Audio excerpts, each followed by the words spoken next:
प्रधानमंत्री नरेंद्र मोदी द्वारा गुरु नानक देव जी के प्रकाशोत्सव के मौके पर संबोधन में जैसे ही तीनों कृषि कानूनों को वापस लेने का ऐलान किया गया, किसानों में खुशी की लहर दौड़ पड़ी।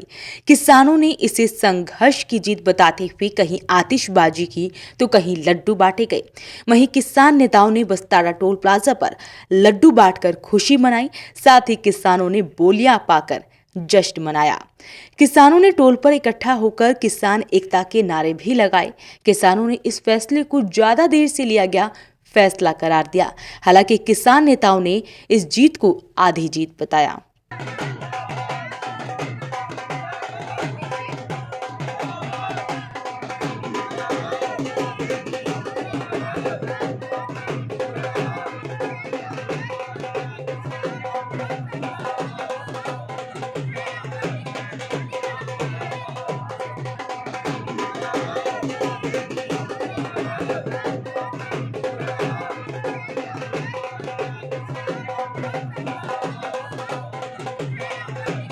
बरसी खटन गया सी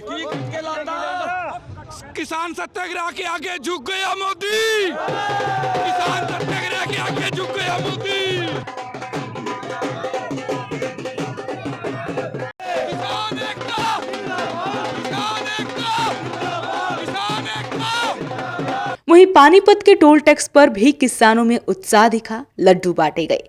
किसानों ने ये भी कहा कि टोल प्लाजा पर पिछले 1 साल से धरने पर बैठे किसान नेताओं ने कहा कि हालांकि सरकार ने कृषि कानून वापस लेने की घोषणा कर दी है, लेकिन टोल पर तब तक उनका धरना प्रदर्शन जारी रहेगा, तब तक संयुक्त किसान मोर्चा के बड़े नेताओं के आदेश नहीं आ जाते, क्योंकि दिल्ली बॉर्डर पर किसान नेताओं की बैठकों के दौर शुरू हो चुके हैं और अभी सरकार से और भी मांगे मनवानी हैं। ऐसे में सरकार पर अभी दबाव बनाना जरूरी है। वहीं विपक्षी पार्टियों के नेताओं ने बीजेपी सरकार पर हमला बोलना शुरू कर दिया है। कोई इसे चुनावी स्टंट बता रहा है तो कोई कुछ और। कांग्रेस नेता रणदीप सिंह सुरजेवाला ने कहा कि मोदी सरकार ने अपना अपराध स्वीकार कर लिया है और अब बारी है किसानों के साथ, मजदूरों के साथ, मेहनत कशों के साथ, इस देश का पेट पालने वाले लोगों के साथ मिलकर अपराध की सजा तय करने की, जो देश की जनता हर हाल में तय करेगी। 26 नवंबर 2020 से जब से देश के 62 करोड़ किसानों ने 3 खेती विरोधी काले कानूनों के खिलाफ याचना लगाई थी, तब से मोदी सरकार यातनाएं दे रही है। बर्बर लाठी चार्ज किए गए, दिल्ली के चारों तरफ के राष्ट्रीय राजमार्ग खुदवा दिए गए, राष्ट्रीय राजमार्गों पर नश्तर और भाले लगवा दिए गए, किसानों के सर फोड़ने के आदेश दिए गए, उन्हें आतंकी कहा गया, किसान को नक्सलवादी कहा गया, हमें किसान को गुंडा कहा गया, किसान को उग्रवादी कहा गया, किसान को आंदोलनजीवी कहा गया और कुछ गोदी मीडिया के मित्र भी मोदी सरकार के इस प्रचार में शामिल हो गए। 700 से अधिक किसानों को आत्महत्या के लिए मजबूर किया गया और लखीमपुर खीरी में तो देश के गृह राज्य मंत्री के बेटे और उनके सहयोगियों ने किसानों को अपनी जीपों के टायरों के नीचे रौंद दिया। पर मोदी सरकार ने आज अपना अपराध स्वीकार किया है। अब बारी है किसानों के साथ, मजदूरों के साथ, मेहनत कशों के साथ, इस देश का पेट पालने वाले लोगों के साथ मिलकर अपराध की सजा तय करने की, जो देश की जनता हर हाल में तय करेगी।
Samsung LED TV, western LED TV, Westway LED TV, world class LED TV under one roof, 0% finance आए बालाजी इलेक्ट्रॉनिक्स पर।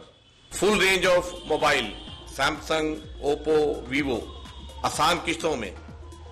जीतो 2.5 लाख रुपए के इनाम। आप सभी को दीपावली की हार्दिक शुभकामनाएं। Balaji electronics, GT road, near federal bank, Panipat, 9812214543।